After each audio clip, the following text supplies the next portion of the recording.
Olá, boa noite. Boa noite a todos vocês que podem entrar aqui. Eu realmente fiz essa entrada aqui de surpresa. Acabou de sair aqui da minha casa a última visita, onde eu pude receber as felicitações. E aqui agora eu quero simplesmente agradecer a todos que me entregaram também os parabéns. Eu quero aproveitar aqui um pouquinho para contar um pouco da minha trajetória aqui bem rápido, que eu acredito que vai poder entregar para vocês muita esperança, tá? Então vou ser bem rápido, bem breve, para vocês que ainda não me conhecem, para vocês que estão chegando por aqui e realmente estão me conhecendo assim. Eu sei que talvez você possa ter chegado aqui pelo um período onde eu estou me colocando e me apresentando como um escritor ou como um psicanalista, né? Obrigado, Fernanda, obrigado. Eu vou agradecer todos vocês. Mas ultimamente, né, nesse ano que se chegou aí, realmente a minha vida ela deu uma virada, assim, sabe? Porque eu realmente me decidi a me dedicar mais à escrita, que já vinha sendo uma promessa, né, na minha vida. Então vou contar a minha vida brevemente para vocês a partir dos meus 18 anos, e eu consigo lembrar de cada ano, então vou falar aqui para você saber um pouco da minha história e ter noção o tanto que dá para viver em tão pouco tempo. Eu com 18 anos me formei no ensino médio e entreguei para minha mãe o diploma e falei, olha, tá aqui o meu diploma e eu vou seguir os meus sonhos. Meu sonho era ser jogador de futebol, porque eu sou de uma genealogia de jogadores de futebol. O meu avô foi jogador, apesar de ser coronel da polícia, o meu falecido avô. O meu pai jogou futebol, os meus irmãos também jogaram futebol. Eu tenho irmãos por parte de pai, né? E aí fui seguindo a vida. O primeiro estado que eu fui morar foi em Goiânia. E morei em Goiânia ali por cerca de 2 anos. Foi um período em que eu experimentei a solidão assim, de morar num hotel e crescer bastante como ser humano. Depois de Goiânia eu fui para o Rio de Janeiro. Do Rio de Janeiro eu voltei para Goiânia. Isso já era aí em 2008. E aí do Rio de Janeiro, voltando para Goiânia, fiquei lá um pouco de tempo ainda. E aí depois fui para São Paulo. Não vou falar dos times porque isso não interessa para vocês, né? Fui para São Paulo, de São Paulo eu fui morar em Minas. De Minas eu vim para Brasília, já cansado do futebol. E aí fui estudar. Fui estudar numa universidade que tem aqui em Brasília, chamada UPS, né? E aí estudando eu pude ser bolsista ali, atleta e tudo mais. Só que minha vida começou a mudar ali aproximadamente em 2012, quando eu fui ordenado pastor. Então eu não sei se você sabe disso. Eu sou pastor ordenado por uma igreja americana, Church of God in Christ. E eu já ministrava no Brasil inteiro, já tinha uma agenda muito corrida. E levava a vida de jogador de futebol e levava a vida também de ministro do evangelho. Então, desde muito novo, quando eu me entendi por ser humano, eu já tinha essa vida direcionada ao pastorado. E era uma vida extremamente dedicada mesmo, onde os meus finais de semana eram todos para fazer missões. Eu fazia evangelismo nas ruas, fazia evangelismo nas praças, já fiz missão indígena, já fiz incursões missionárias pelo Brasil inteiro, e assim eu fui me promovendo a esta vida. 2012, quando eu fui ordenado a ministro, separado, né, para ser pastor. 2013, eu fui ordenado pastor em São Paulo e eu já estava ministrando com intérpretes, então havia uma necessidade de eu precisar falar inglês. E aí eu ministrando, enfim, já era pastor, estava namorando, já tinha um namoro bem estabelecido, e em 2013 eu decidi romper tudo. Decidi romper tudo para ir para a Austrália. Vendi o carro que eu tinha comprado, meu primeiro carro que eu comprei, fui para a Austrália estudar inglês primeiramente, e também a minha vida aqui em Brasília, aqui no Brasil, já estava me matando assim por dentro, porque eu estava vivendo uma vida que não se condizia com aquilo que eu cria. E aqui me deem permissão para falar sobre a questão de eu estar servindo a religião. Sabe, eu via que o evangelho ele estava sendo impedido, porque eu não acreditava, né, que o evangelho ele era aquela maneira dogmática que estavam ensinando, e nunca entendi que gay vai para o inferno, nunca entendi que quem fuma, quem bebe uma cerveja, tá? Enfim, vocês sabem muito bem dos dogmas. E aí eu comecei a causar muito problema dentro da denominação. E aí fui para a Austrália.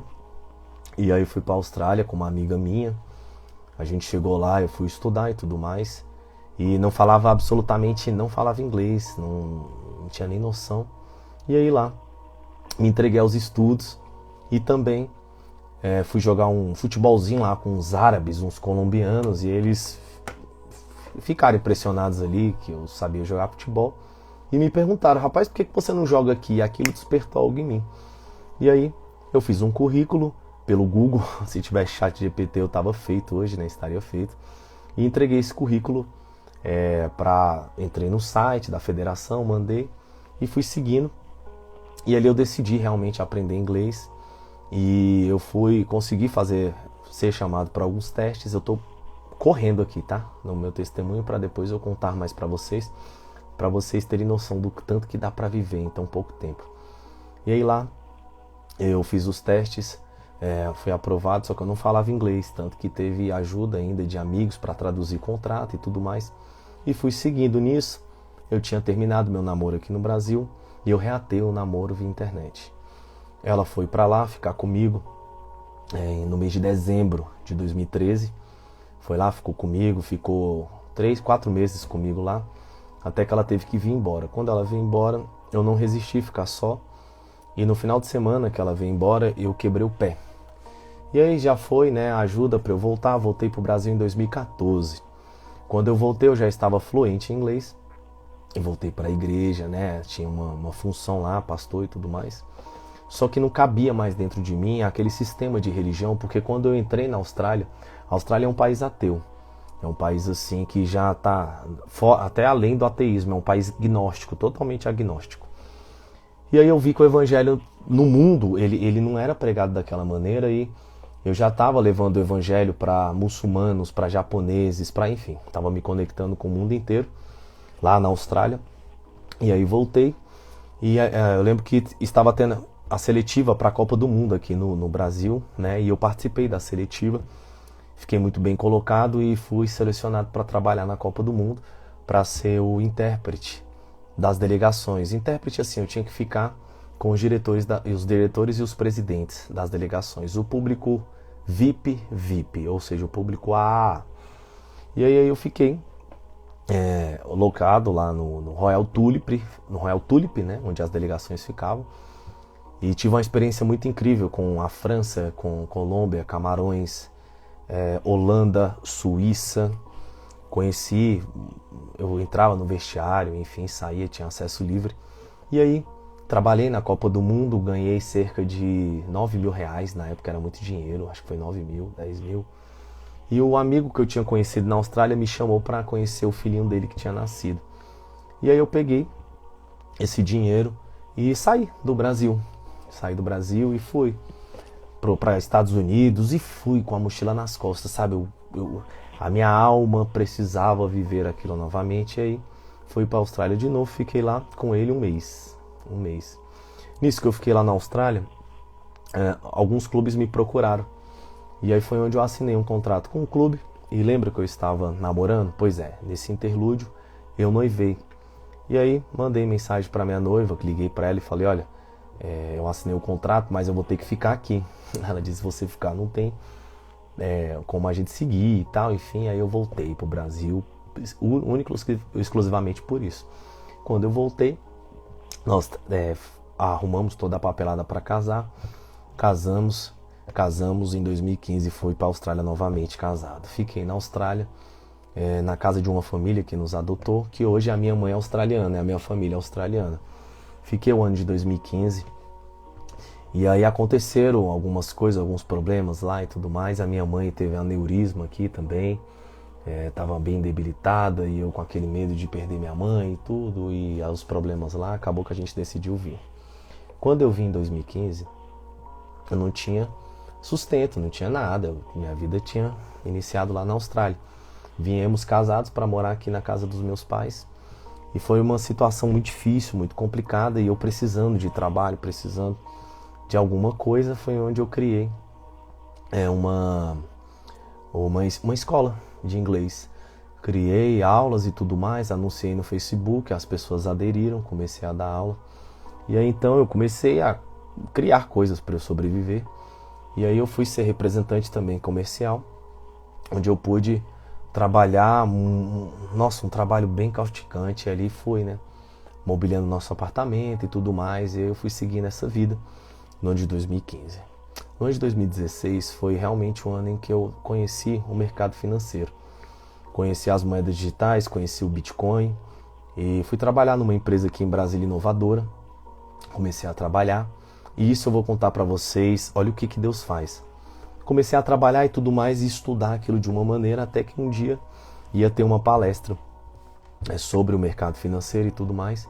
Só que o palestrante, o carro dele quebrou. Ele estava vindo de Goiânia para cá, aconteceu algum problema e não tinha ninguém para palestrar. E aí falaram assim, ó, tem o Danilo. E aí me deram a palestra e eu fui e palestrei. Depois que eu palestrei, quem estava lá gostou tanto que falaram com o diretor, o presidente da empresa, que era um banco na verdade. E aí eu me tornei um dos palestrantes oficiais e depois me convidaram para fazer parte da diretoria. Me tornei diretor desse banco, dessa empresa, e foi onde a minha ascensão financeira começou. Fiquei um ano de 2016 trabalhando nisso. Eu tinha um Onix, que foi tudo que eu tinha conseguido comprar. E eu vendi esse Onix, investi no mercado financeiro. E com esses 36 mil na época que o Onix me deu, 35 mil, eu investi no mercado financeiro e comecei a multiplicar esse dinheiro. No final do ano de 2016, tudo que eu tinha, eu coloquei de investimento na mão de um colega, amigo, 210 mil reais. Eu coloquei 210 mil, o investimento estava indo bem, até que o Kim Jong, ele até morreu, um dos ditadores da Coreia do Norte, fez um teste, lançou um míssil por cima da Coreia do Sul. As operações estavam na moeda japonesa, o iene. Reverteu tudo, ele perdeu 3 milhões de euros que tinha aplicado no fundo e eu perdi todo o meu dinheiro. Perdi todo o meu dinheiro no final de 2016. E aí zerei, falei, e agora o que eu vou fazer? E aí foi onde, ainda em 2016, eu comecei a estudar mais a fundo e criei um curso. Criei um curso e anunciei esse curso por R$600. A gente teve uns 14 adeptos e aí esse dinheiro me deu um fôlego para seguir, para sobreviver e tudo mais, e fui seguindo. Até que final de 2016 eu recebi a proposta. Pulei 2015. Em 2015 ainda, quando eu estava aqui, eu recebi um teste para fazer nos Estados Unidos e fui para os Estados Unidos fazer o tryout.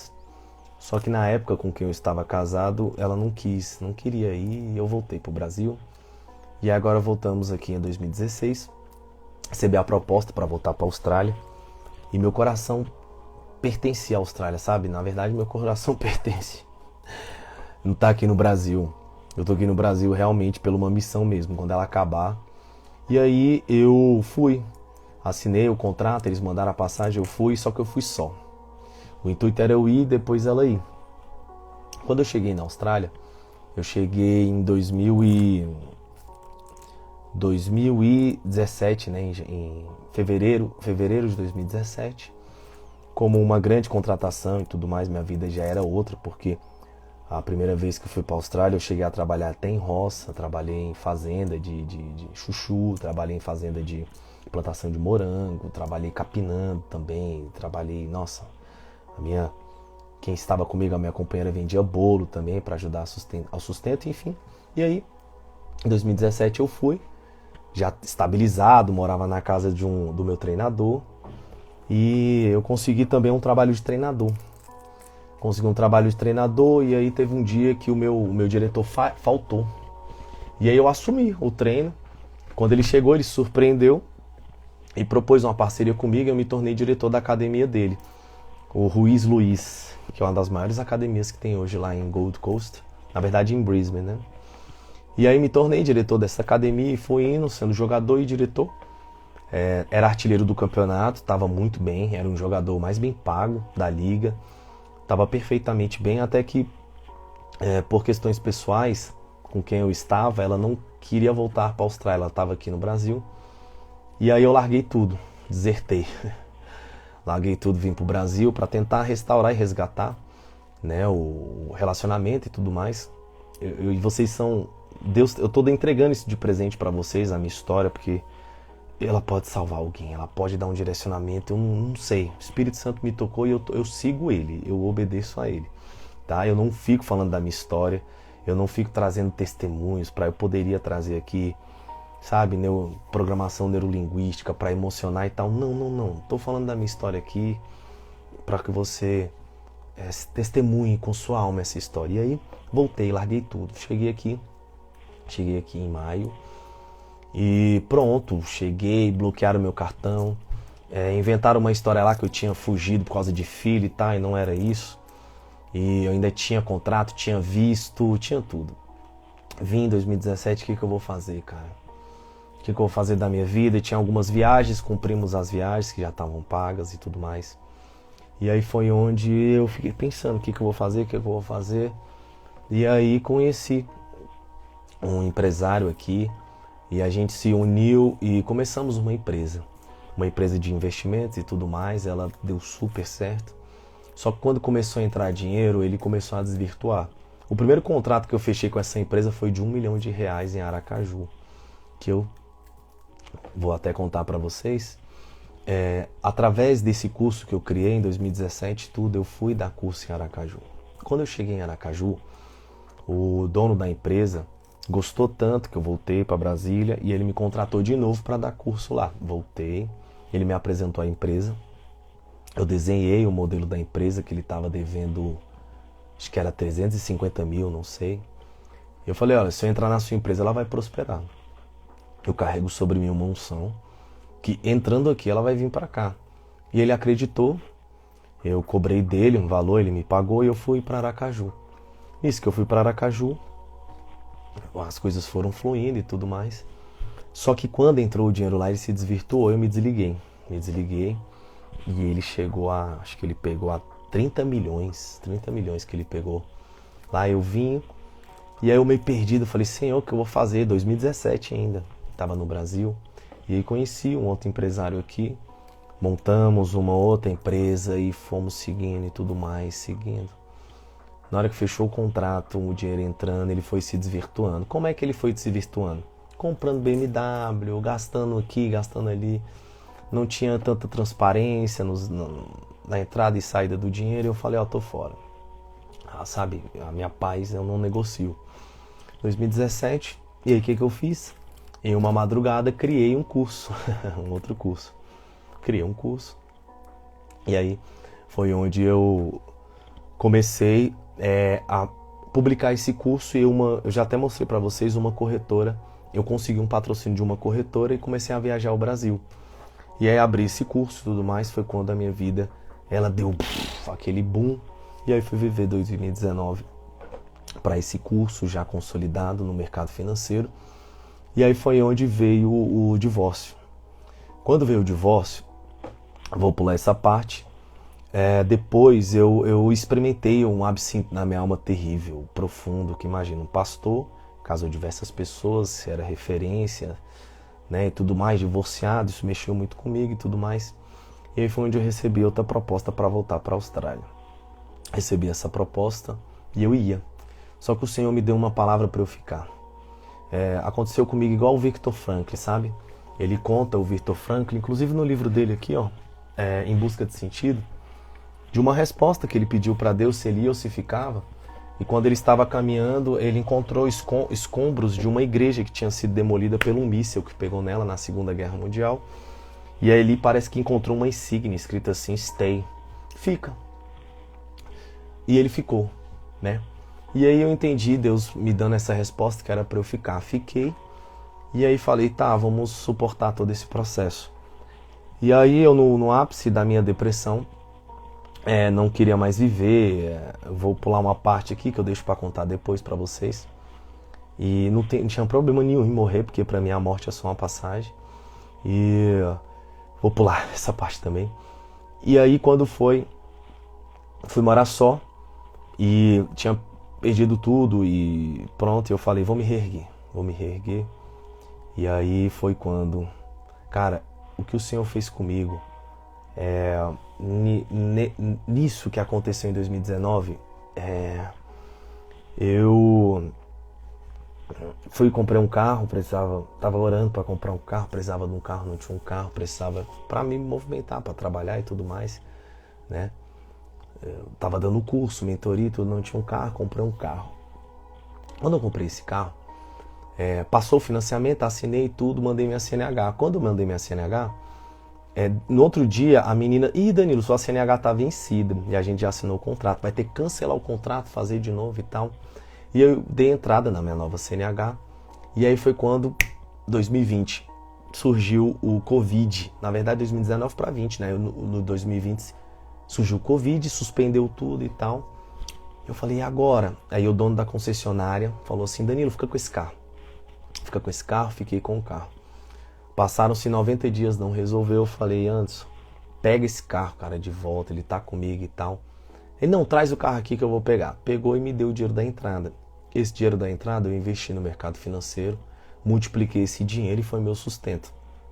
Nisso que foi meu sustento foi como eu fui sobrevivendo, sabe? Fui me mantendo. E aí foi quando eu cheguei num patamar que o dinheiro já estava legal, já estava bom.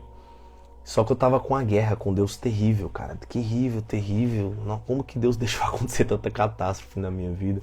E eu crescendo e aprendendo. Até que eu fui pra Jurerê, Floripa, no final do ano. E aí lá aconteceu uma coisa, fiz uma operação, enfim. E nisso deu tudo errado. Aí eu botei meu cartão de crédito, comprei mais dólares, enfim. E aí eu criei uma dívida de 35 mil reais. E aí foi quando, no início do ano, já de 2020, né, eu, enfim, comecei um processo de resgate. Eu falei, Senhor, não é pra isso, cara, não é mercado financeiro, não é nada disso, o Senhor tá me chamando de volta. E aí eu comecei a ministrar. E tudo mais, Deus abriu as portas. E aí eu comecei a me dedicar, e aí vieram as ministrações no Spotify. E algumas pessoas me ouvindo no WhatsApp, na verdade eu ministrava em áudio. Olha só, eu ministrava em áudio e mandava. Os áudios começaram a correr, começaram a montar grupos. E eu comecei a estabelecer grupos. Aqui no entorno, aqui em Brasília e tudo mais. E aí conversei com meus pais, falei, vamos voltar a fazer reuniões, cultos aqui em casa. Primeiro culto que eu fiz, eu, meu pai e minha mãe. Segundo culto, eu, meu pai e minha mãe, a dona do restaurante ali da frente. Terceiro culto, eu, meu pai e minha mãe, a pastora, alguns amigos. Depois eu mostro até a foto para vocês, não cabia mais gente aqui em casa. E indo, conheci uma das mulheres mais incríveis que eu já conheci na minha vida, começamos a namorar. Eu quebrado, não tinha nada, devendo 35 mil reais, ajudando construção de uma igreja, enfim, só aumentando minha dívida do cheque especial, do cartão, que eu tinha um cartão ilimitado. Só que Deus falando bem assim, em junho eu mudo sua história. E eu falava para essa minha ex, eu falava, ó, Deus vai mudar minha história em junho. E aí quando foi em junho, dia 26 de junho de 2020, fui comemorar meu aniversário, cheguei no local, um cidadão tava dando palestra lá e falou, ô Danilão, tava precisando de você, cara. Dá um curso de MetaTrader pra mim. E aí eu... tá, eu vou ver na minha agenda. Que agenda, gente? Tinha agenda nada. E aí, beleza. Passados 2 dias eu falei, olha... Já organizei aqui o curso e tudo mais. E o curso é tantos mil. Ele falou, beleza, manda o Pix. Então, faz melhor. Vem aqui na empresa. Eu fui na empresa. Na hora que chegou na empresa, eu me apresentei e tal. O dono da empresa falou, tu não quer dar esse curso para a empresa toda, não? Eu falei, quero. Dou, quanto que é? 10 mil. Ele falou, manda o Pix. Pix não tinha Pix. Fez a TED. Me pagou. Eu dei o curso, o pessoal gostou tanto. E ele falou, assume aqui as operações. Eu falei, assuma. Mas eu quero tantas pessoas e todo dia, 4 horas da manhã, na verdade 3 horas da manhã, eu quero eles aqui pra gente pegar um mercado, a Bolsa de Londres, antes de abrir. E aí fui indo, fiquei. No final do mês, eu já tinha quitado a minha dívida de 35 mil reais, já estava com superávit. E aí quando foi em julho, agosto, investidores me procuraram. Um investidor me procurou e aplicou 1 milhão para eu operar. Operei, fiz uma grana e dessa grana ele trouxe mais investidores. Nisso, quando foi em setembro, outubro de 2020, eu tinha 9 milhões de dólares investido, que eles investiam em mim, né, no fundo e tudo mais. E eu seguindo, aí foi onde eu comprei a BMW, comprei uma BMW conversível à vista, comprei uma moto à vista, dei um Compass para minha mãe, tinha até esses vídeos, eu direi todos. O vídeo, fiz uma surpresa para ela e tudo mais e tal. Tava ganhando muito dinheiro. E aí aí mudei, alugamos um duplex, fomos morar lá e tudo mais. E aí foi quando eu sonhei. O Senhor mandou eu devolver todo o dinheiro. Chamei o camarada, falei, não quero mais esse dinheiro. O Senhor tá tocando no meu coração para entregar. E aí, achei que tinha água aqui perto. Entreguei o dinheiro. Entreguei o dinheiro, ok. Quando foi novembro de 2020, eu viajei para Natal, pra gente comemorar lá e tudo mais com minha família. Quando eu cheguei em Natal, eu tinha um escritório aqui, quem tomava conta das minhas contas era um gerente. Enfim, um camarada que eu ajudei da África do Sul, ele me passou para trás, eu parei de trabalhar com ele, só que ele, por vingança, hackeou minha conta e numa noite ele zerou toda a minha conta, a minha conta pessoal. E aí eu perdi 240 mil reais. Isso foi numa segunda-feira, domingo para segunda, assim que o mercado abriu lá fora. E aí perdi tudo. Só que Deus já tinha anunciado que Ele ia fazer isso comigo, de me trazer de volta o meu coração, sabe? E aí fiquei com esse rombo, no outro dia saiu a nomeação da polícia e aí eu entrei. Falei, cara, esse é o sinal que Deus quer que eu entre pra polícia. Entrei na polícia, assumi a polícia dia 28 de dezembro de 2020. E aí ainda tinha 2 milhões investidos que estavam na Grécia, na verdade no Chipre, né? E aí, como é que eu vou fazer? Entrei no curso de formação. Ô mãe, obrigado, você tá na live? Ó minha mãe trazendo água pra mim. E aí, entrei no curso de formação da polícia, lá você não pode usar celular, não pode fazer nada. É pro curso. E eu dava um jeito de ficar com o celular, cara. Botava no short term, botava dentro do coturno que eu precisava operar. E aí nisso o camarada chegou pra mim e falou, Danilo, eu vou querer o resgate do dinheiro. Eu pronto, me lasquei. Porque eu precisava desse dinheiro pra cumprir, né? Tinha que pagar um monte de coisa, enfim. E aí saquei o dinheiro. Na hora que eu saquei, o dono da FX Globo chegou pra mim e falou, Danilo, não dá pra devolver todo esse dinheiro pra você não. Eu falei, como assim? Não dá, ficou me enrolando e tudo. Falou, ó, eu vou mandar aos poucos. E mandou o dinheiro, minha mãe, isso mesmo, mandou o dinheiro via Santander. Nisso que ele, nossa, eu tô pulando tanto, eu poderia ficar aqui 5 horas contando meu testemunho de vida, que vai virar um livro. E eu vou documentar tudo, vou comprovar tudo. E aí, quando foi, o dinheiro travou e tudo mais, e aí ficou travado, e eu agora, o que eu vou fazer? E travado. E aí eu tinha que produzir um dinheiro, por quê? Embaixo da minha conta estava linkado outras contas. E as pessoas que tinham dinheiro também linkado a mim perderam, porque como ele hackeou minha conta, todo que estava embaixo hackeou também, porque era um servidor só. Vocês não vão entender isso, mas eu estou explicando de modo informal. Mas eu prometi para eles que todos iam receber o dinheiro de volta. Então por mês eu tinha que produzir aproximadamente 35 a 40 mil reais. E eu no curso de formação da polícia operava e produzia esse dinheiro. Paguei todo mundo. Quando foi em julho de 2021, eu quitei tudo. Eu lembro até hoje o dia que eu quitei. Eu saí com minha BMW e saí pro lago chorando. Mandei alguns áudios, mandei um áudio pra pastora, quitei, não devo mais ninguém. E aí foi onde eu iniciei o meu processo assim, e agora? O que eu vou fazer? E aí o seguro da BMW era muito caro, tinha algumas coisas, faltavam acho que algumas partes. Eu falei que comprei à vista, né? Não foi totalmente à vista. A moto era à vista. Enfim, e vendi tudo. Fiquei zero e aí fui recomeçar a minha vida. Quando eu fui recomeçar a minha vida, e agora? O que eu faço? E aí foi onde eu comecei esse caminho de volta em 2021. Finalizei o curso de formação. E aí foi onde eu me selei com Deus, assim, sabe?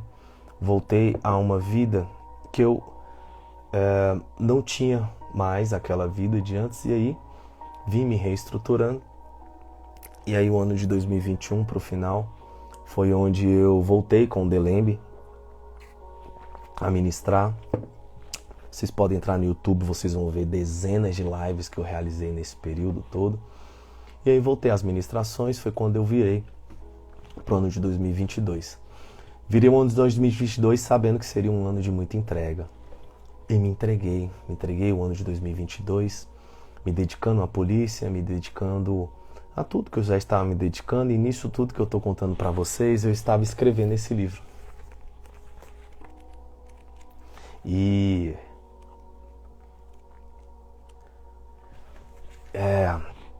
eu escrevi esse livro assim, sabe, com muita lágrima, sabe? Muita lágrima, cara. Muita lágrima. Muita, assim. Eu vejo pessoas aí que perdem R$1.000, ficam... Um amigo meu mandou mensagem aí que ele perdeu 77 mil. Imagina, você perder 240 mil reais, cara, da noite pro dia, o cara arrancar assim, ó, pluf. E do mesmo jeito que foi, eu olhava assim e falava, meu, esse é o Deus que deu, o Deus que tirou. E fui seguindo o ano de 2022, sabe? Escrevendo, sabendo que tinha esse propósito. E aí foi quando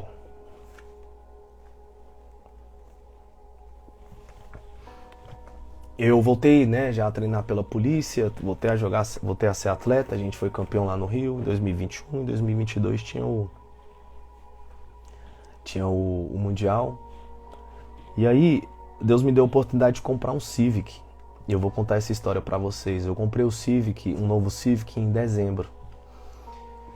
E aí o boleto, novembro na verdade, o boleto não tinha chegado. O boleto não chegou e tudo mais. E eu tinha uma viagem pra Cancún em março. Nisso, como não chegou, quando deu em março, me procuraram. Menino, ai Danilo, tem umas parcelas em atraso aqui. Eu falei, ué, mas vocês não me mandaram o boleto. Ela, não, você tem que entrar no site, gerar e tudo mais. Então eu falei, ninguém me orientou. E aí me mandaram o boleto de dezembro, janeiro e fevereiro atrasado. E aí eu fui e paguei. Falei, vou pagar. E aí não tinha como pagar as retroativas. Então eu paguei a de março. Paguei a nova. Então ficou dezembro, janeiro e fevereiro. Nisso, eu viajei para Cancún. Cheguei em Cancún no primeiro dia. Roubaram nossos celulares, né? Alguém que me conhece aqui no ano passado sabe dessa história. Roubaram os nossos celulares, os 4 iPhones. E eu fiquei sem comunicação, fiquei sem nada, perdi tudo. Aproveitei e fui. Quando eu voltei, minha mãe, filho, tem uma busca e apreensão no seu carro aqui. Eu falei, busca e apreensão? Porque se você não pagar, eu acho que 2 já dá. E aí tinha 3. Eu falei, e agora? Liguei no banco, o banco falou, olha, pra você quitar isso aqui, era, não sei, tanto que tinha juros, correção e tal. Eu falei, não, esse dinheiro aí, não tem esse dinheiro aí não. E também não vou pagar. E aí fui seguindo. Janeiro, fevereiro, março, né? Março, cheguei de Cancún. Quando foi abril, eu senti assim, sabe? Eu vou contar depois, eu conto isso pra quem anda mais comigo.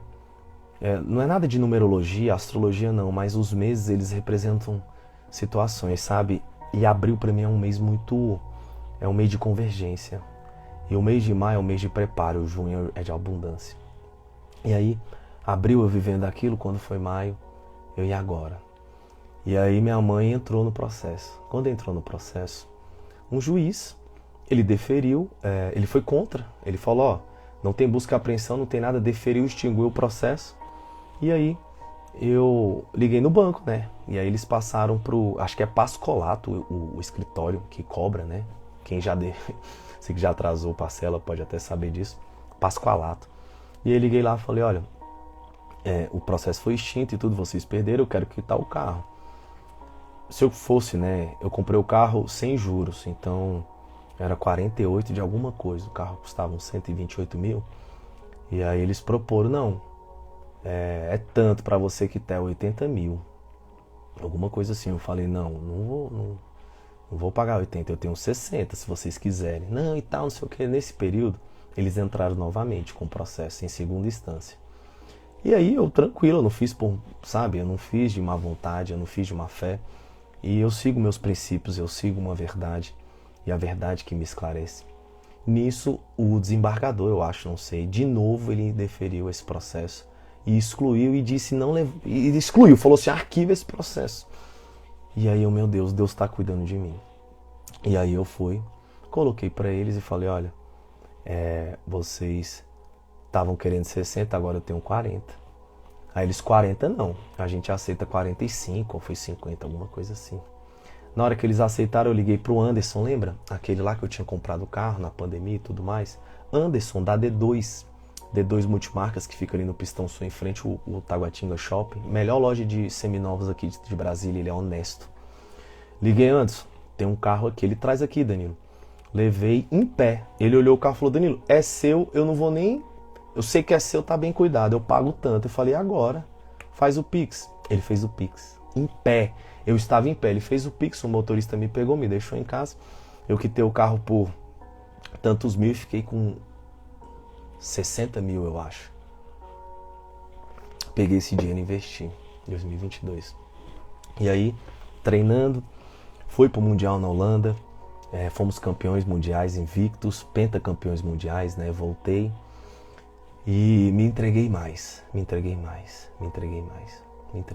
mais ao Senhor, muito mais. E aí voltei de férias e tudo mais, esse dinheiro eu dobrei ele. Eu transformei esse dinheiro, na verdade, em 200 mil reais. E aí fui vivendo, indo, enfim. E ministrando e cuidando das vidas, das almas, e cuidando de um, cuidando de outro, pegando família carente. Aqui a Stephanie tá aí para comprovar. Mãe morando em situações terríveis, filho autista, criança que foi abusada, indo, vivendo isso, vivendo, setembro, outubro de 2022, né? Novembro, dezembro, fiz retiro espiritual, no início Deus falando, lança o livro, eu com muitas tarefas, muitas coisas, quando foi, virou o ano para 2023, estamos em 2023, e aí Deus fez uma modificação na minha vida, e eu sei que eu precisava lançar esse livro. E aí foi quando teve uma operação, cara, que eu não vi. Ela estava aberta, eu não vi. E aí aconteceu a invasão lá na Rússia, ela aconteceu. Mas aí teve o bloqueio dos SWIFTs dos bancos russos. Enfim, teve alterações no mercado financeiro e aí algumas corretoras faliram. A FTX faliu, muitas corretoras faliram. E aí minha grana sumiu, cara. Não sobrou nem... Eu falei, não acredito nisso não, bicho. De novo, velho. De novo. E agora, o que eu vou fazer? Iniciei 2023. Nisso que eu iniciei 2023, eu tomei uma decisão. Não vou mais criar curso. Não vou mais vender. Eu tinha um curso no mercado financeiro, inclusive tem pessoas aqui que já compraram, tirei do ar. Falei, o mundo não vai me conhecer como um trader, o mundo não vai me conhecer pelo mercado financeiro. Investidores me procuraram para aplicar dinheiro, eu recusei, não quero mais. O mundo vai me conhecer por isso aqui, ó. Pelas palavras que eu tenho para trazer, pela verdade que eu tenho para entregar. E aí, foi onde eu falei, eu vou terminar meu livro. Terminei meu livro em fevereiro, cara. Tirei todas as distrações da minha vida e aí viajei pro Rio de Janeiro. Falei, eu vou celebrar isso, eu e Deus. Viajei pro Rio de Janeiro sozinho. Quando eu cheguei no Rio de Janeiro para celebrar, né, essa vitória e tudo mais, voltei para Brasília sabendo que seria o ano que eu iria mais trabalhar na minha história, mais entregar tudo que eu tenho. E aí voltei. Isso quando foi abril, preparei tudo, terminei o livro, marquei o lançamento do livro para o dia 4 de maio de 2023, na Livraria Leitura. Lancei o livro, já temos um mês. E nisso tudo eu treinando, né? Estamos aí há um mês de eu ir para o Mundial no Canadá. E nesses 36 minutos passei voando a minha história. Tá aqui, uma história de superação. Tá aqui uma história onde eu não vendi métodos. Eu criei um curso também, como eu fui aprovado em 72 dias. no meu único concurso público, tirei do ar também, não quero que as pessoas me conheçam por isso. E, enfim, enquanto eu sei que tem muitos ganhando milhões, eu sei que tem muitos ganhando milhões, cara, que realizaram feitos e estão aí iludindo as pessoas ou conquistando as pessoas por aquilo, não. Eu não quero isso, tá? Eu quero que você aí que já tem o meu livro, você que me conhece, você que me ouve, você que olha, meu, isso mudou minha vida radicalmente, sabe? Eu quero ser conhecido por isso, porque é assim, uma maneira que eu sinto completa paz. É assim que eu sinto plena paz. E nisso vivi todas as camadas da sociedade, vivi tudo que a vida tem para experimentar. E agora estou sentindo como se eu tivesse de despedida. Não sei de quê, mas estou me entregando a tudo que esse novo destino tem se colocado, aberto, sabe? Dentro de mim, assim. E nisso eu me entrego. E aí eu quero trazer, para fechar esta palavra, o que é que tem causado para você desânimo? O que é que você olha hoje e não vê esperança? Sabe? O que é que você olha e fala, meu Deus, de novo? Olha, aprenda. Aprenda o milagre da ordinariedade. Aprenda a colocar as fatias do seu dia e acreditar na mínima esperança que tem uma hora. A gente precisa desvendar isso, sabe? Você acorda e você, mesmo que o seu dia você esteja devendo, pode ser que você esteja devendo, pode ser que você esteja com aluguel atrasado, pode ser que você foi traída, foi traído, pode ser que você está sendo repudiado, eu não sei o que está acontecendo na sua vida, mas sabe, você acorda e fala, vou tomar banho quente. Foi lá e tomou um banho quente, pronto, tomou um banho quente e agora vou pôr uma roupa agradável, vista a roupa agradável. Daqui a pouco vou trabalhar. Tá desempregado? Vou fazer alguma coisa que me dê uma significação naquela próxima hora. Daqui a pouco vou tomar meu café, vou comer algo gostoso, vou comer algo saboroso. Daqui a pouco, sabe? Vai colocando em hora um poder. Porque aí você vai sentir na sua alma sendo resgatada disso. E é por isso que hoje as pessoas olham para mim e falam, você traz paz, mas é porque fala para mim o que é que vai me assustar hoje, o que é que vai me assustar? Quando Paulo fala que sabe viver na riqueza, na pobreza, tendo e não tendo, é isso. É você experimentar a completa falência. Hoje, o que é que vai me assustar? O quê? Vai me tirar o quê? Fala para mim. E nisso você descobre esta verdade que ela é entregue para você no cotidiano. E essa gratidão ela vai produzindo novos caminhos, ela vai te conectando com a verdade. Uma verdade que às vezes dói. É uma verdade que te entrega uma realidade de privação. É uma realidade que te entrega uma estrutura onde você não queria estar preso nessa estrutura, mas essa estrutura ela te liberta. Ela te liberta de um egoísmo, ela te liberta da falta de fé. Porque situações que nos desafiam, elas promovem a fé em nós. E aí é diante disso onde você vai buscando forças e você vai descobrindo que Deus ele não está nos dogmas. Você descobre que Deus ele não está na prática sistemática de coisas. Você vai descobrindo uma força que brota dentro de você quando você não queria mais viver. E ainda não querendo viver, você lutava dentro desse sentimento de não querer viver. E aí você descobre que não querer viver era, na verdade, o desejo de viver, mas viver para sair dessa dor. E essa vontade que te entregava força suficiente para que você saísse dessa dor, é a vontade que te colocou em conexões com pessoas que você nem imaginava. E aí vem uma palavra, vem um olhar, vem um gesto, vem alguém, vem um amor, vem uma porta, que nem às vezes se parecia com uma porta. Vem as circunstâncias da vida que te desafiaram, mas te moldaram. Te entregaram uma verdade que nada é estável. Nada é estável. Absolutamente nada é estável.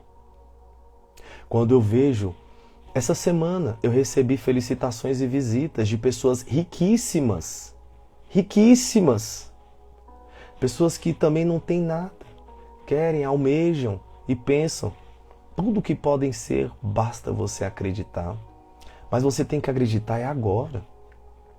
Se você ceder a essa pressão psicológica que estão colocando, que te visita, que te ronda, você vai perecer. A guerra é na mente, a guerra é no agora. Sabe, a privação, ela é boa. Eu nunca vivi as privações que eu estou vivendo. Essa privação é boa, porque essa privação, ela te entrega um destino. Não é um destino para fora de você, é um destino para dentro de você. É um destino que ele te convida a você perceber. Perceba. Ontem no meu aniversário, quanto mais chegavam as pessoas, eu olhava e falava, meu Deus, que gratidão, ter pessoas aqui que vieram felicitar o dia comigo. E eu observava o ser humano, a roupa, o gesto, o cheiro. Gratidão. Nós temos que ser grato à vida. E ser grato à vida não é só quando você atingir os seus objetivos. Você tem que ser grato no percurso. Ser grato também perdendo. Ser grato também não tendo. Ser grato no pouco. E nesse pouco, você consegue valorizar realmente o que a vida pode te entregar de valor. E o que a vida te entrega de valor é somente aquilo que você pode levar para além da morte. Não vale a pena carregar dentro de nós aquilo que a morte pode parar. Se você está colocando como potencial da sua vida aquilo que a morte freia, isso vai te adoecer. E eu descobri essa verdade foi cuidando de vidas. Eu descobri essa verdade foi ministrando o evangelho com pés descalços. Visitando barracos de pessoas que têm tão pouco, mas são tão gratas.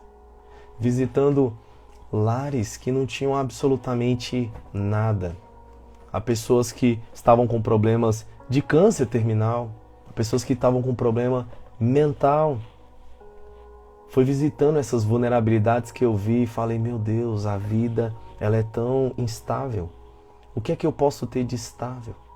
É a paz. É essa paz que te penetra, que te dá essa certeza. É por isso que hoje eu, com 34 anos, eu sinto como se eu tivesse vivido milhares de anos. Porque eu decidi viver e a garantia que eu tenho é Ele.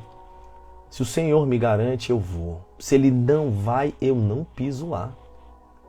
Sabe, me fizeram convites para fazer o lançamento do meu livro, lançamento digital. Eu falei, não, cara.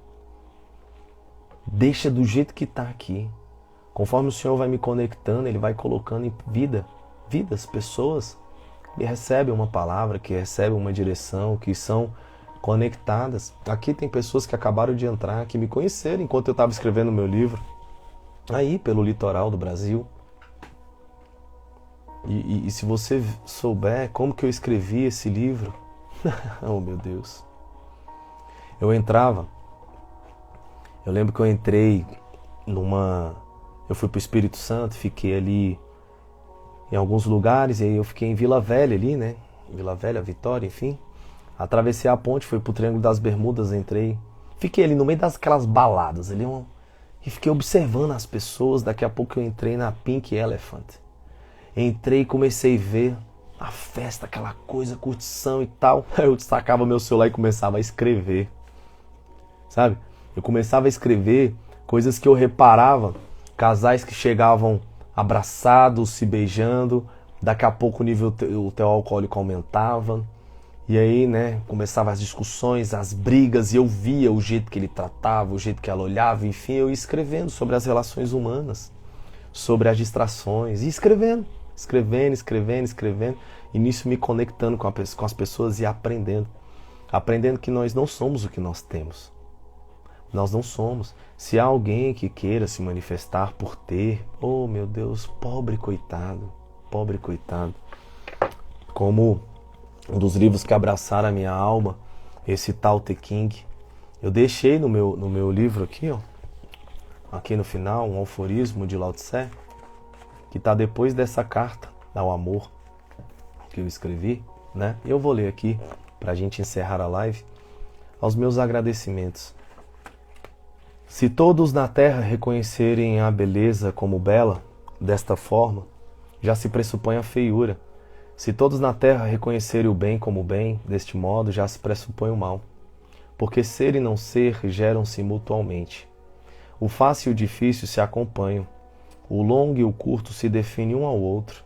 O alto e o baixo convivem um com o outro. A voz e o som casam-se um com o outro. O antes e o depois se seguem mutualmente. Assim também o sábio permanece sem agir, ensina sem nada dizer. A todos os seres que o procuram ele não se nega. Ele cria e ainda assim nada tem. Age e não guarda coisa alguma. Realizada a obra, não se apega a ela. E justamente por não se apegar, não é abandonado.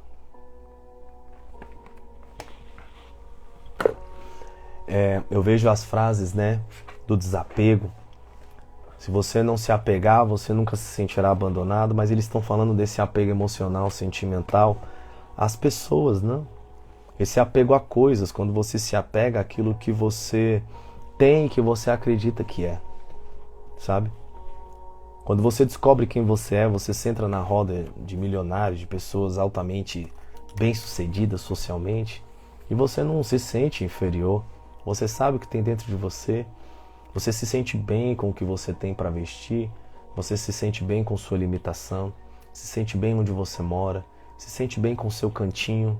Hoje eu vejo que há essa intenção de querer mostrar-se que é superior ao outro, sabe? Esses dias eu vi uma situação onde um delegado se mostrou como delegado para tentar se sobressair. Foi uma situação comigo.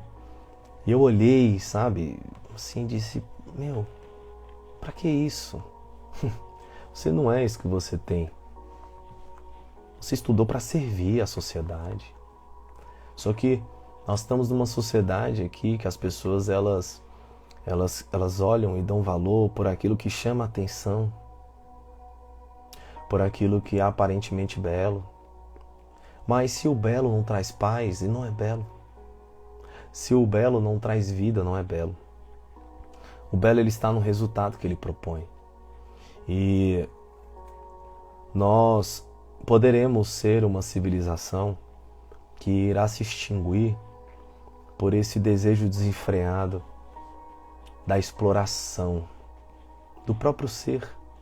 Essa exploração do máximo que chega à estafa emocional, aí chega a estafa do ser. Esse overtraining que cansa. Hoje com 34 anos, hoje eu só agradecer a Deus. Peguei um violão que eu não tocava tinha um tempo, o louvando por saber quem Ele é. Eu não acredito em Deus. Acreditar em Deus é um fundamento somente lógico, não tem como acreditar nele, eu sei quem Ele é. E sabendo quem Ele é, Ele se absorve em mim.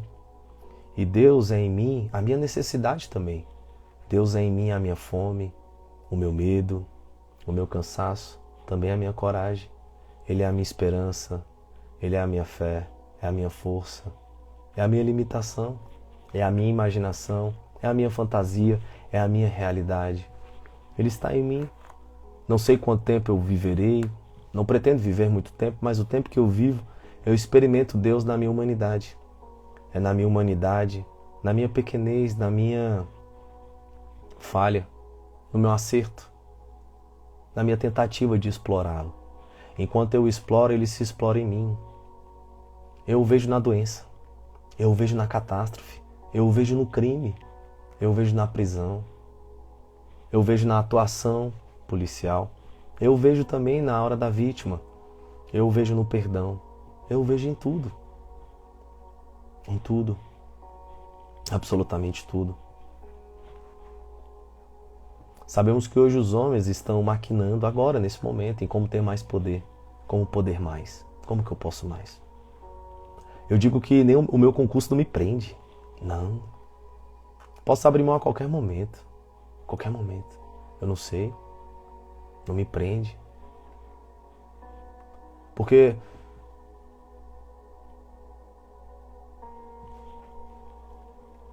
Deus, olha minha mãe falando aí. Porque Deus, quando Ele é descoberto em nós, a gente passa a viver uma vida de significado, até mesmo em beber uma água. Nós nos significamos no mínimo. Nós nos significamos no diário. Exatamente no diário. Eu sei que hoje a gente fica pensando em como iremos fazer algo, se os outros vão aceitar, se os outros vão validar, se os outros vão ver. Sabe? Será que vão ver? Será que vão curtir? Será que vão compartilhar? Será? Será que vai viralizar? Será que vai vender? Será que vão notar? Toda essa tentativa ainda é a validação externa. Quando você entende que Deus te vê, Deus sabe, em você, Ele sabe. Somente Ele. Somente Ele. Por isso, contei um pouquinho da minha história. E toda história importa, né? Todo mundo tem uma história. Todo mundo tem uma história. Viva a sua. Não viva a dos outros. Não seja um reflexo. Não. Tenha coragem de iniciar, de romper. Ainda que zere a sua vida. Ainda que você caia de padrão. Ainda que a sua reputação vá a zero. Você acha que eu me importo? Me chamarem do que já me chamaram? Eu estou pouco me lixando. E não me chamaram quando eu me revolucionei e quis viver a minha vida? Olha eu. O importante é o que eu descobri dentro de mim. Isso que importa. Principalmente o outro. Sabendo do outro. A gente vê hoje as músicas, os raps, os traps, querendo sempre falar de como venceu, eu venci, eu gasto, eu ostento. É a síndrome daquele que não tem, querendo se validar com alguma coisa. Aí, quando você repara, o rico, que é rico, ele tá lá, ele escolhe uma roupa que não tem marca para não mostrar. Ele não quer aquilo que o pobre deseja para se validar. Não, eu quero Jordan, eu quero Nike, eu quero ostentar, eu quero mostrar. Mas ele quer só um símbolo. Ele quer só uma aceitação. Ele quer ter aquilo para mostrar, para fazer com que o outro reconheça. Não. Aí o rico, a gente vê que ele continua sendo rico ainda porque ele produz essa alienação. Ele domina, ele sabe como funciona. Ao invés daquele que saiu da pobreza, ele dignificar a riqueza, não. Ele trata a riqueza como desaforo. É como eu estava falando do Mané, do Sané, melhor dizendo, o jogador. O que ele fez na aldeia dele, as doações, ele criou hospital, ele criou escola, ele dignificou a riqueza dele. Enquanto nós vemos jogadores que se transformam em astros e tudo que faz é em torno da própria loucura, da própria síndrome de Lúcifer. Aí é por isso que nós vemos que os maiores feitos não são feitos por aqueles que têm muito, são aqueles que têm o essencial. Porque o essencial está em escassez. Total. A prova disso é que quando vem pessoas que são ricas e poderosas e sentam para conversar e vêm que eles não têm essa profundidade e essa paz que exala em um coração simples. Quando você vê casais que viajam, podem, mas não há mais alegria, felicidade, não há cumplicidade. Mas tem que manter o padrão, tem que manter o status, a evidência, para que a vergonha não chegue. Porque se a vergonha chegar, eu errei. E aí então, promovem o casamento como se fosse uma conquista. Eu venci, não sou mais solteira, não tô mais pra titia, casei, fui benquista, fui escolhida. E aí o casamento é uma catástrofe, não produz vida. É por isso que eu falo tanto da liberdade que é descoberta na solidão. Porque então, você sabe que o que há em você é o mais poderoso, que é a liberdade. Quando eu recapturo presos do saidão, tão foragidos, eu pergunto, cara, o que é mais valioso pra você? O que te fez fugir? Ele, mano, liberdade. Liberdade, cara. Liberdade. Ele nem sabia que ele era livre. E ele vê que ele era livre quando ele está preso, quando ele está enclausurado, quando ele está com horário para tomar banho de sol, para comer, para ir e vir. E aí ele vê que ele era livre. Então, não acredite nessas histórias que são contadas por fotos de família margarina. Eu não posso falar muito porque talvez tem pessoas aqui que se confessam comigo, mas eu te digo, eu escuto no mínimo 3 pessoas por dia. E quando nós investigamos os relacionamentos, a gente vê que é poeira. O que é de verdade mesmo, nem estão mostrando. Mas querem mostrar, querem provar que venceram, que uniram riquezas, estão progredindo. Estão progredindo porque estão conquistando coisas, estão se validando, evidenciando. Sabe, eu quando tinha a BMW, chegava ela com a capota aberta, conversível, e eu olhava e falava, meu Deus, que idiotice. As pessoas ficam ali olhando pra você 2 minutos e tá legal, e depois a chave tá no meu bolso, ninguém sabe que eu tenho BMW, enfim, o que vai valer é o que eu sou.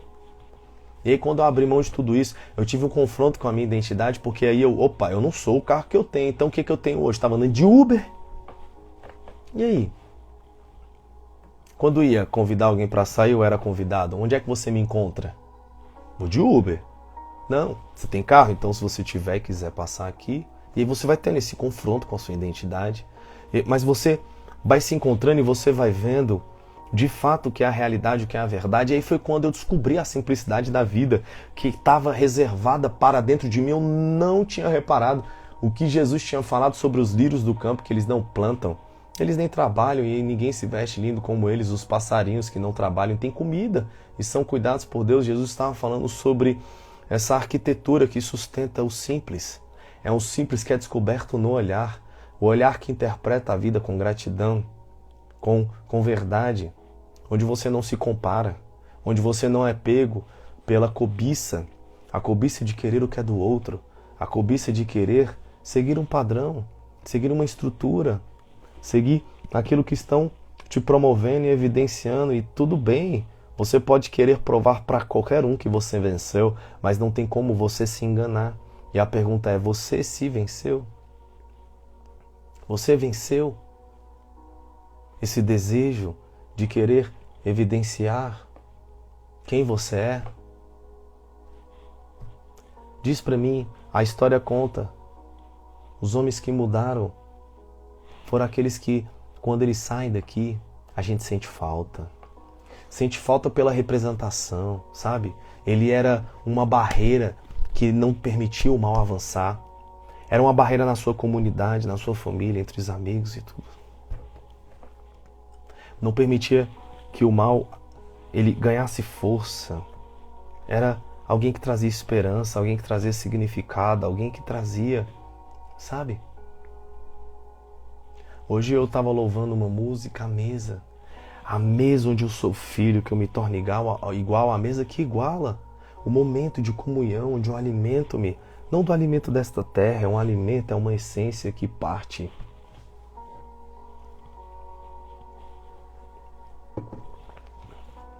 Quando eu estava curtindo a festa, comemoração, bebendo, mas eu sabia que a minha alegria não estava naquele copo de bebida. Eu não estava indo ali para eu encontrar a felicidade, não, muito pelo contrário. Depois que eu saí, ainda tive conversas, reflexões profundíssimas. Era um momento raro de descontração, compartilhar ali, o tempo inteiro com consciência para não absorver energias, o tempo inteiro com consciência.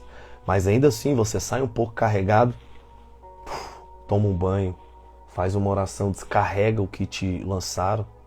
Mas e aquele que vai para tentar um sexo, uma gata, ou a gata que vai para conquistar o gato também, enfim, oportunidades para se drogar, para alternar a consciência, enfim. E a gente vê assim, caminhando esses abismos. São pessoas abismos, que precisam encontrar esse significado que é uma âncora. Âncora que te puxe, pronto, traz a consciência. É por isso que 100% das pessoas que pegam esse livro e começam a lê-lo, Eu ouvi, até posso revelar aqui, uma amiga minha veio de Uberlândia, de carro. Falou, Danilo, eu estou indo em Brasília. Estou indo para Brasília. Preciso ter esse momento com você. A gente não se conhecia muito pessoalmente, ainda veio para Brasília. E ela me confessou algo que ela disse, Danilo, eu quando abri o seu livro, eu comecei a ler, eu acho que eu li 8 páginas e eu fiquei com raiva sua. Porque você me fez revisitar momentos que eu olho para trás e não tem mais como voltar. Não tem mais como eu recuperar. E ela disse que sentiu ódio, raiva. Mas daqui a pouco veio uma voz e disse, ei, lê, continua. E ela leu até a página 90. Até a página 90. E ela veio me visitar porque ela disse, eu orei 21 anos para conhecer alguém como você, que traz esse evangelho dessa forma. E eu te contei a minha história. Porque nesse livro não estão palavras soltas. Aqui há uma eternidade. Talvez, eu acho, pode ser, que na minha vida não vão saber ainda o que está aqui. Vai ver quando eu morrer, o que vai acontecer com tantos. Søren Kierkegaard, meu filósofo favorito. Quem sabe dele? Morreu no século XIX, XVIII, ele nasceu 18, morreu no XIX. Pessoas nem sabem dele, nem falam de Søren Kierkegaard, pouquíssimo material na internet. O filósofo mais profundo que eu já conheci, de todos que eu já li. Morreu com 42 anos. Nem o país que ele nasceu reconhece ele tão bem assim. Então a gente está entendendo o que ele escreveu agora, quando ele fala do desespero humano.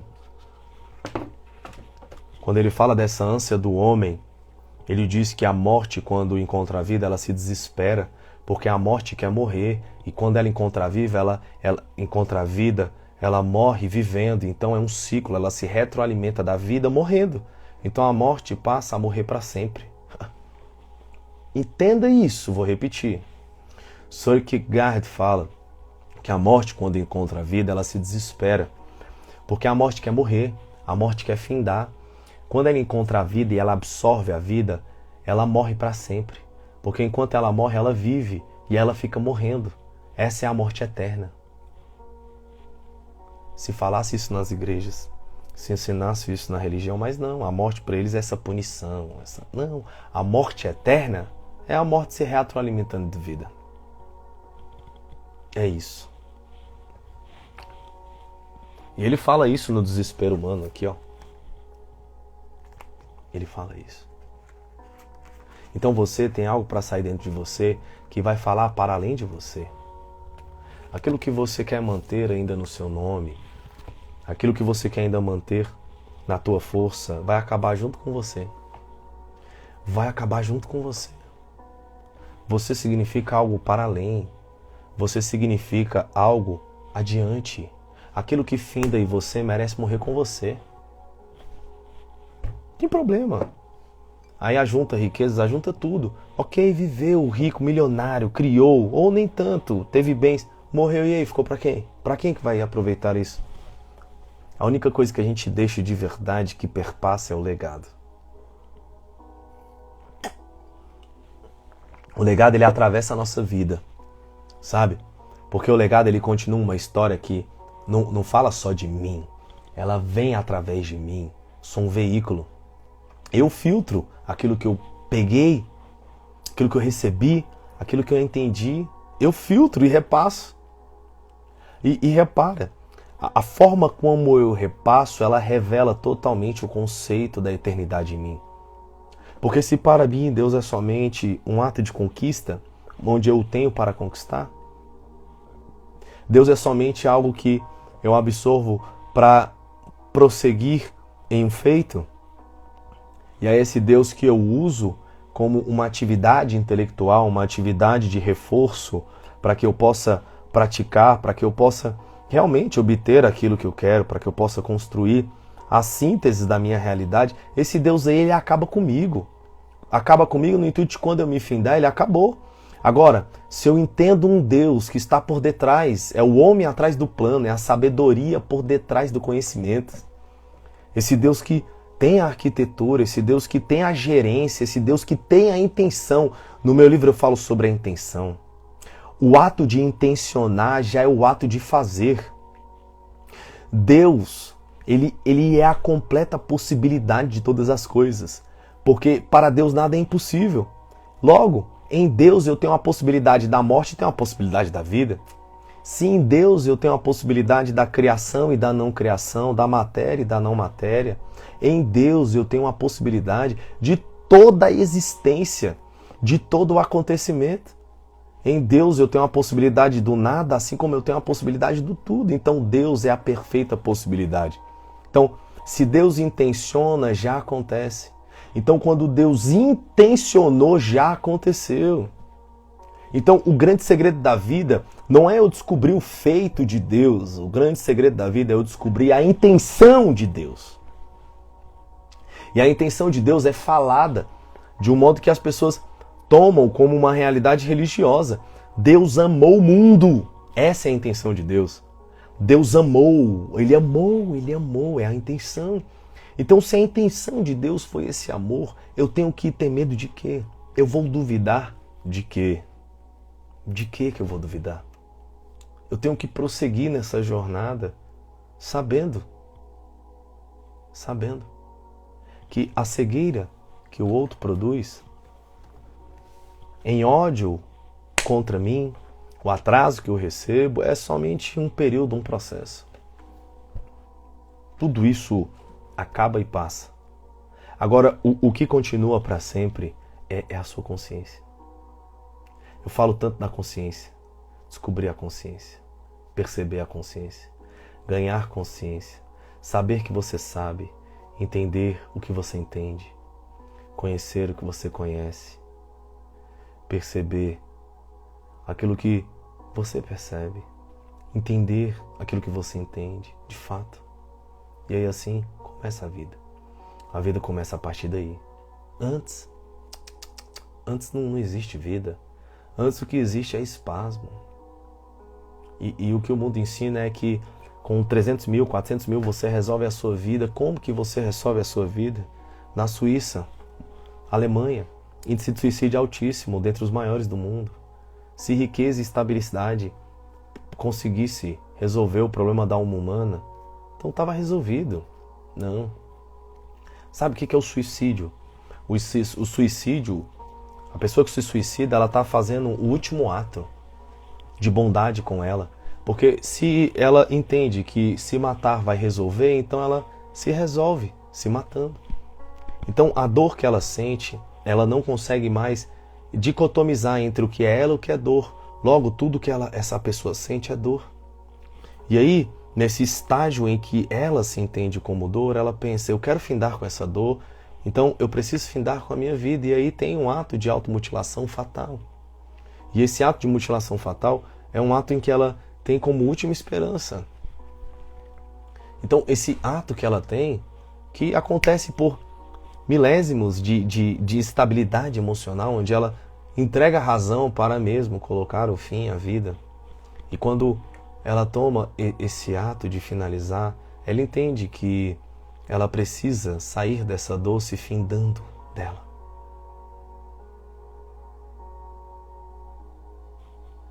E quando ela se finda, quando ela se encerra de uma maneira fatal, onde a dor ali, claro, foi finalizada. Só que a nossa dor, ela não tem que ser finalizada. Ela só tem que ser ressignificada. Só isso.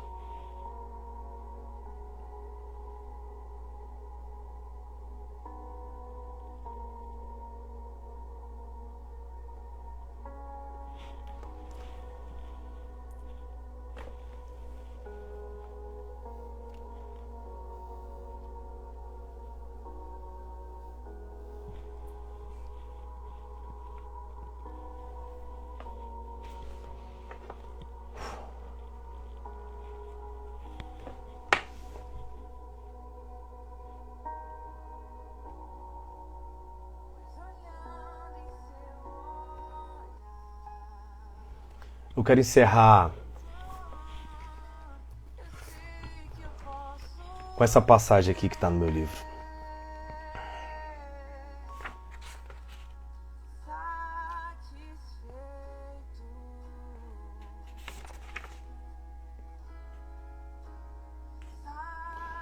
Cento e 113. A procura do olhar.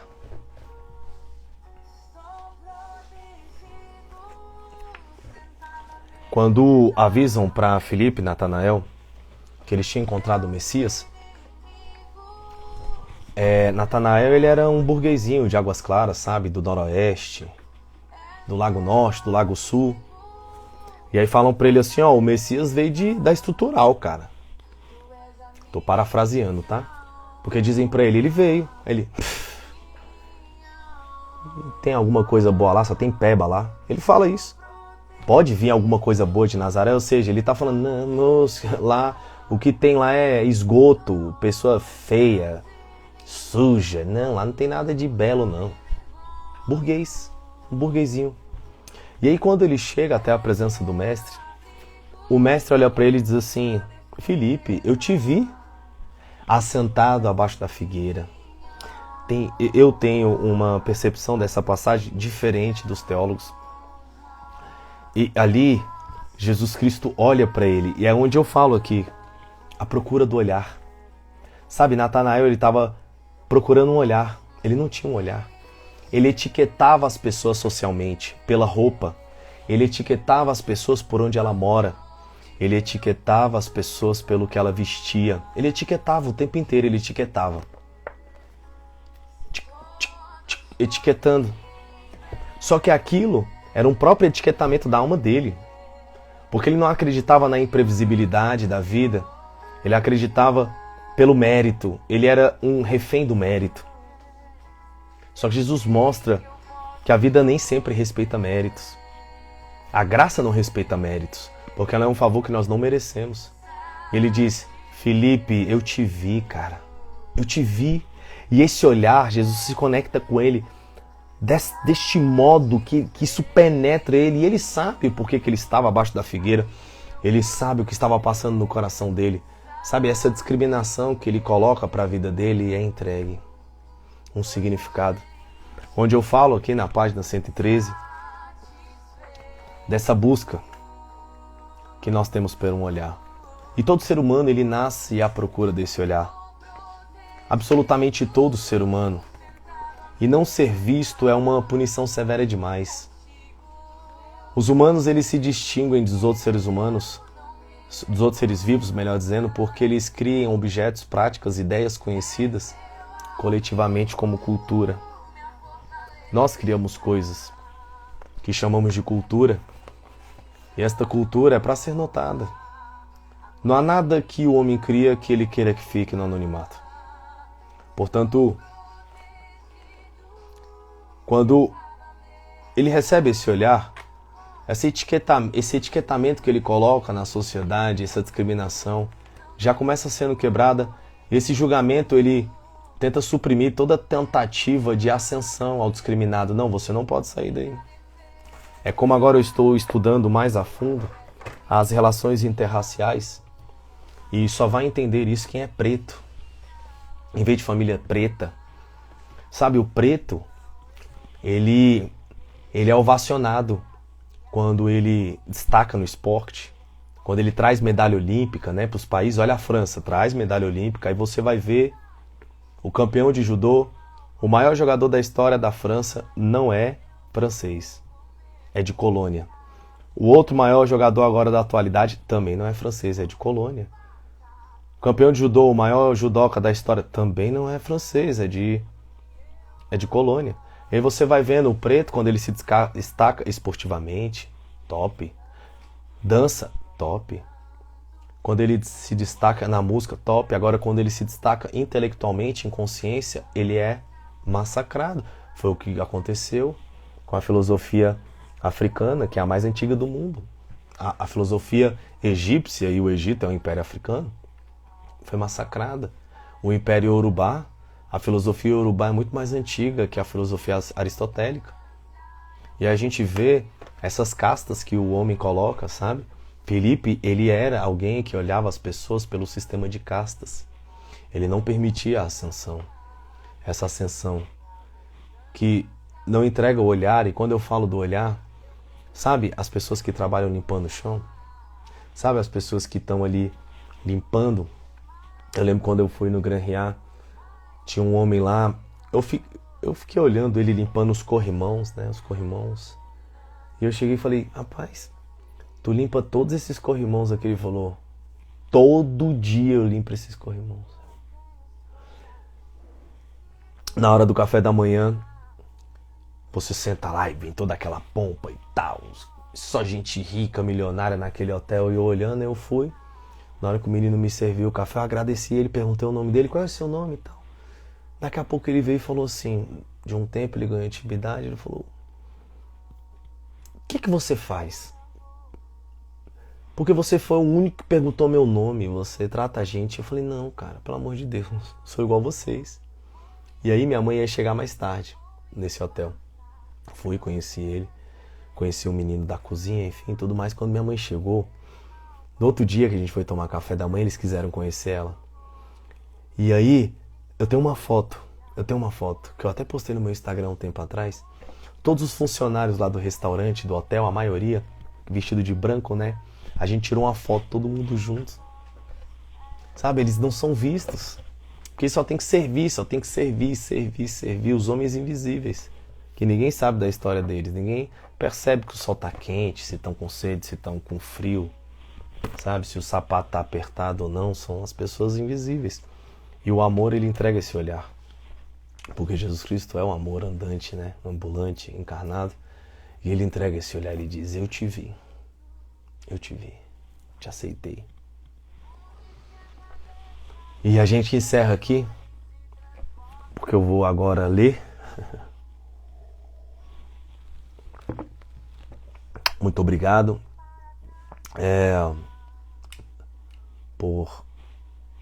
pela maravilha que vocês me proporcionaram em estar aqui. E a gente se vê amanhã, tá bom? Amanhã, 9 horas.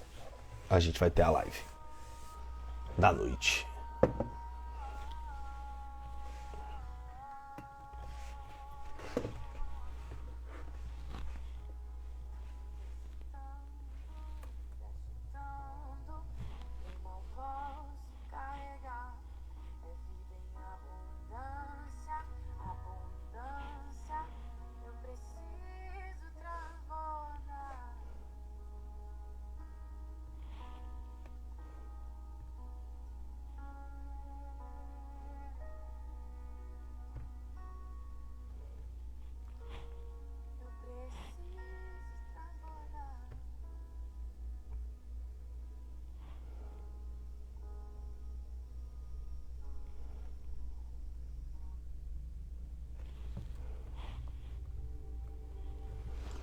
Então um beijo, fiquem com Deus.